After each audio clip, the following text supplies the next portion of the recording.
ഉടുമ്പൻചോലയിൽ യുവാവിനെ വീടിനുള്ളിൽ കഴുത്തറുത്ത് മരിച്ച നിലയിൽ കണ്ടെത്തിയ സംഭവം കൊലപാതകമാണെന്ന് പോലീസ്. മരിച്ച നിലയിൽ കണ്ടെത്തിയ സോൾരാജിനെ സഹോദരിയുടെ ഭർത്താവ് പി നാഗരാജനാണ് കൊലപ്പെടുത്തിയത്. പോലീസിന്റെ വിശദമായ ചോദ്യം ചെയ്യലിലാണ് പ്രതി കുറ്റം സമ്മതിച്ചത്. ഉടുമ്പൻചോലയിലെ കാരുത്തോട്ടിലെ വീട്ടിൽ തിങ്കളാഴ്ച രാവിലെയാണ് 30-കാരനായ സോൾരാജിനെ മരിച്ച നിലയിൽ കണ്ടെത്തിയത്. കഴുത്തിലുണ്ടായിരുന്ന ആഴത്തിലുള്ള മുറിവോടുകൂടിയായിരുന്നു മൃതദേഹം കണ്ടെത്തിയത്.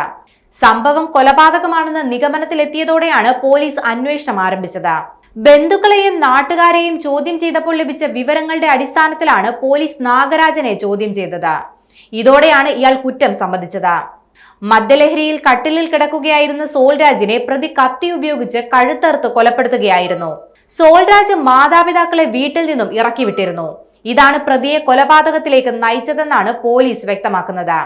കൃത്യം നടത്തിയതിനു ശേഷം കൊലപാതകത്തിന് ഉപയോഗിച്ച കത്തി ആദ്യം ഏലത്തോട്ടത്തിലും പിന്നീട് അവിടെ നിന്ന് മാറ്റി അടുത്തുള്ള ഒരു തോട്ടിലും ഉപേക്ഷിക്കുകയായിരുന്നു.